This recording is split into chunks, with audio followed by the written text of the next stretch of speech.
Watchtower ONU, a verdade não dita.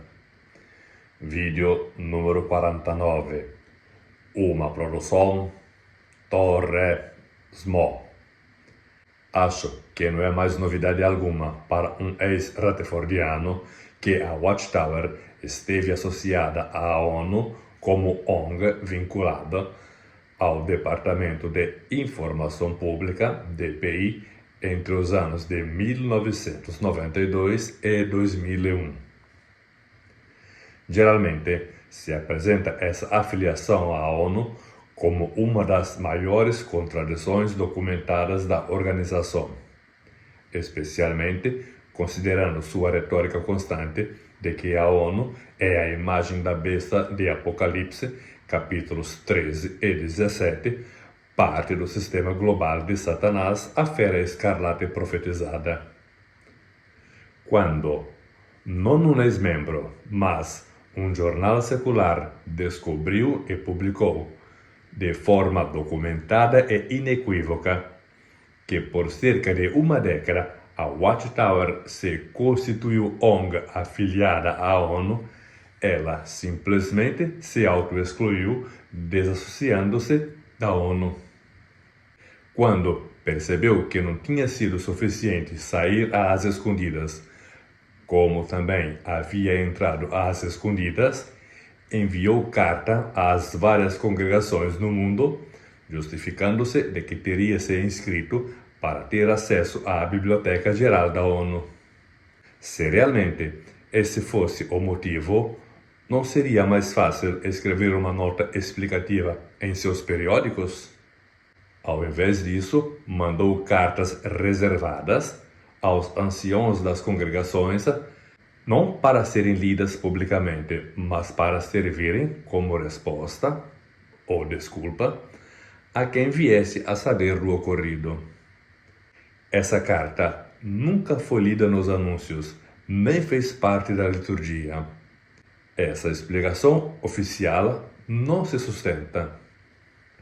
A Biblioteca da ONU é pública e pesquisadores têm acesso sem necessidade de uma ONG ser associada. Para se tornar ONG associada ao DPI, era necessário assinar e manter um compromisso ativo de promover os ideais e atividades da ONU em seus materiais e publicações. Isso entra em conflito direto com a retórica da Watchtower, que condenava essas mesmas atividades como sendo parte do império político de Satanás. A associação não era automática, nem vitalícia. A Watchtower renovou sua associação ano após ano por quase uma década. Isso demonstra intencionalidade continuada, ou pelo menos uma escolha consciente e recorrente, não um erro administrativo, nem uma tentativa ingênua de acessar livros. Existe neste canal um short com o título Por que só na ONU? Esse short faz uma análise básica entre as bibliotecas da ONU e a do Vaticano. Vale a pena conferir. Pois bem, se o propósito da torre fosse pesquisa séria, a Biblioteca Vaticana, os arquivos acadêmicos seculares ou o Museu Britânico ofereceriam fontes de valor infinitamente superior para estudos religiosos, arqueológicos ou históricos. O acesso à Biblioteca da ONU simplesmente não exige associação institucional, ou seja, a justificativa oficial não para em pé, nem com muletas teocráticas, e se mostra extremamente frágil à luz dos fatos. O que queria então a Watchtower ao se afiliar à ONU? Ela buscava legitimidade institucional internacional, especialmente na década de 1990, quando começou a enfrentar crescente pressão em diversos países por causa da sua postura sobre negação de transfusão de sangue, recusa do serviço militar ou juramentos civis, questões de liberdade religiosa, reconhecimento legal como religião legítima em países com forte controle estatal. Estar associada ao DPI da ONU poderia abrir portas diplomáticas para defender seus interesses legais como organização religiosa em tribunais internacionais, reivindicar perseguição religiosa com maior visibilidade, entrar em países com histórico de restrição religiosa como Rússia, França, México, Malawi, etc. Ganhar fôlego em suas negociações com governos, sobretudo após escândalos e processos judiciais. Vale a pena ressaltar que na década de 90, a ONU e outras instituições estavam promovendo amplamente campanhas internacionais de direitos humanos, liberdade de religião, pluralismo. A Watchtower pode ter julgado conveniente estar dentro do circuito institucional, ao menos simbolicamente, para proteger seus próprios interesses. Afinal, uma coisa é falar mal da Fera Escarlate de cima do púlpito. Outra é garantir que ela não feche suas portas em nível jurídico. Watchtower. É do seu desejo unir-se à Fera Escarlate? Com o poder constituído número 666, eu, ONU, vos declaro marido e mulher, segundo a visão apocalíptica da Sentinela.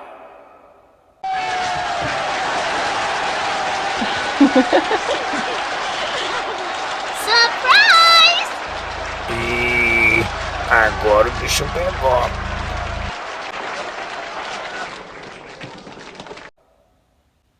Não se esqueça, a associação foi revelada em 2001 por um artigo no jornal The Guardian.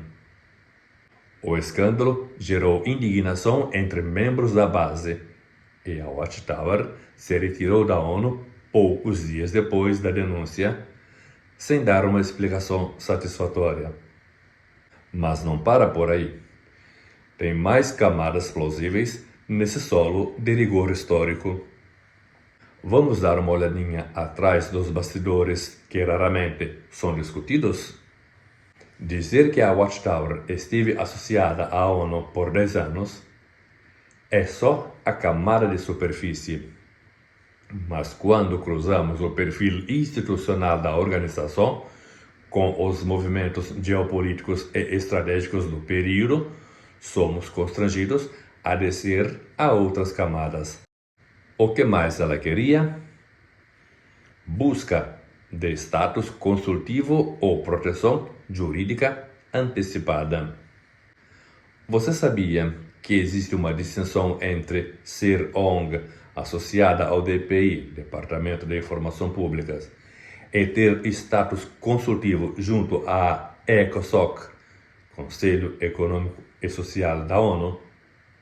A Watchtower não chegou oficialmente ao segundo nível mais influente, mas muitos pesquisadores especulam que sua associação ao DPI poderia ter sido um passo de aproximação estratégico, com vistas futuras a entrar em fóruns multilaterais onde poderia apresentar relatórios sobre perseguição religiosa, reivindicar tratamento de minoria religiosa em risco, se blindar com o escudo dos direitos humanos em zonas onde era acusada de práticas lesivas à saúde, caso do sangue, ou de abusos psicológicos.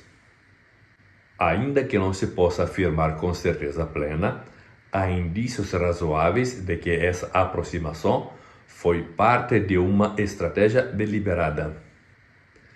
A década de 1990 foi marcada pela crescente pressão de ONGs de direitos humanos, mídia investigativa e autoridades de proteção infantil sobre a Watchtower. Entrar no clube poderia ser um jogo político inteligente para se proteger institucionalmente, mesmo sendo contra os ideais que verbalizava no púlpito. A Watchtower tem um histórico recidivo de fazer alianças discretas com aquilo que denuncia publicamente. Durante o nazismo, tentou fazer acordos diplomáticos com o regime de Hitler, mesmo chamando o nacionalismo de ferramenta de Satanás. Em países socialistas ou com forte controle estatal, adaptou suas operações para não ser banida, até rever doutrinas para isso, como no México, onde autorizou votos secretos. Já no Malawi, se negou a fazer o mesmo, e aqui incumbe uma pergunta ácida e sarcástica. Será que o fato de o México ser um país vizinho da sede mundial e o Malawi ser só um mero país no continente africano justificaria os dois pesos e duas medidas? Dizem que perguntar não ofende, não é mesmo? A Watchtower internamente usa princípios de política corporativa secular, como lobbying, compliance e controle de danos jurídicos, mesmo condenando o mundo por fazer isso. Ou seja, a associação à ONU foi parte de uma longa tradição de pragmatismo institucional maquiado de pureza doutrinária. O que contava de verdade era evitar banimentos e conquistar status em países estratégicos. Praticamente uma espécie de jogo rísico. A década de 90 trouxe problemas sérios de reconhecimento legal em França, onde foi classificada como seita e sofreu processos por evasão fiscal. Alemanha, onde lutava para manter reconhecimento como religião legítima. Rússia, onde mais tarde seria banida completamente. Malawi e países africanos com histórico de perseguição real, mas também polêmicas doutrinárias, voto, neutralidade política, etc.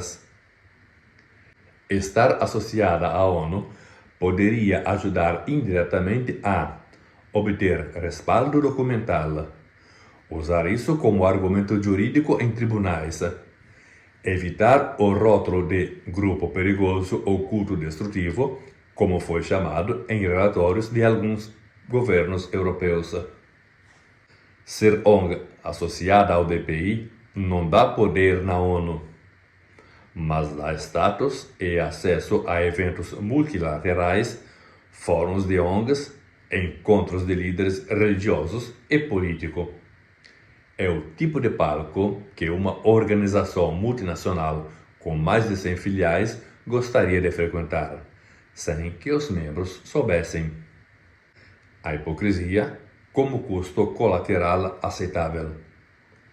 A Watchtower já calculou que sua base de membros não tem histórico de investigar profundamente fontes externas, e mesmo se algum escândalo vaza, publica uma explicação mínima no anuário ou em carta local.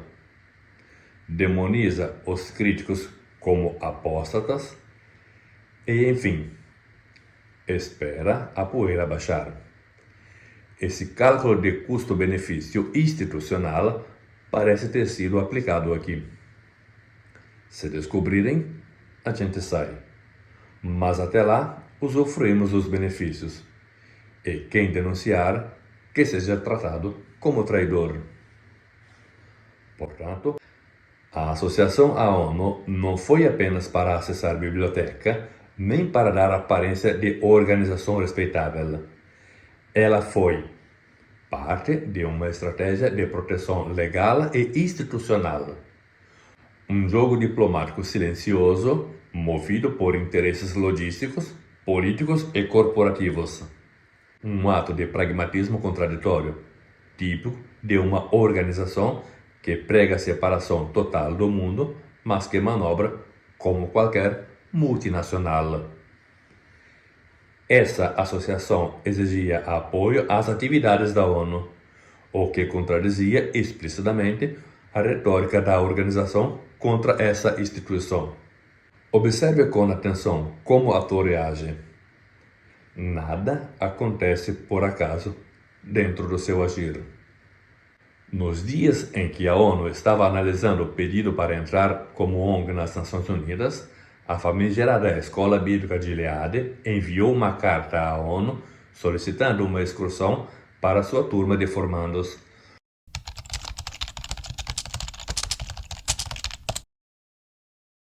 Algo parecido como as excursões que fizemos quando éramos crianças nas nossas escolas.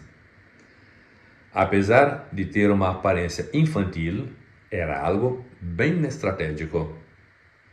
Era uma maneira de ajudar no convencimento do DPI a aceitar o pedido de inscrição. E para isso, ela enviou, como você pode constatar na imagem, a 92ª turma como testemunha. Isso significa que, em proporções, a 92ª turma de formandos da Gileade teve participação direta na transgressão dogmática da Torre, para entrar naquilo que poderia ser definido como a casa de Satanás.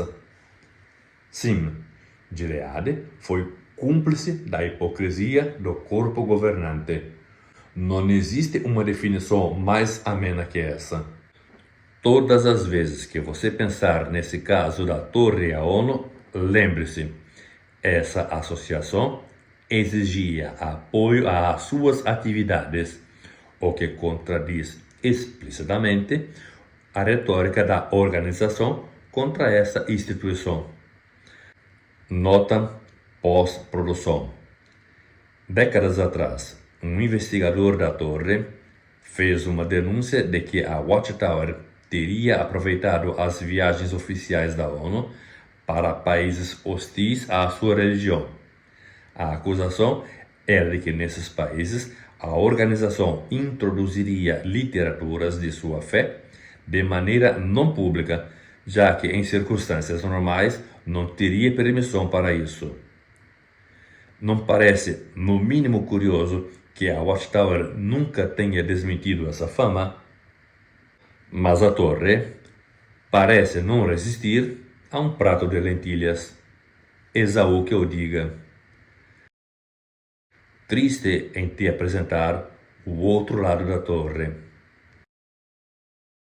Torre, Smo. Somos muito ocultistas.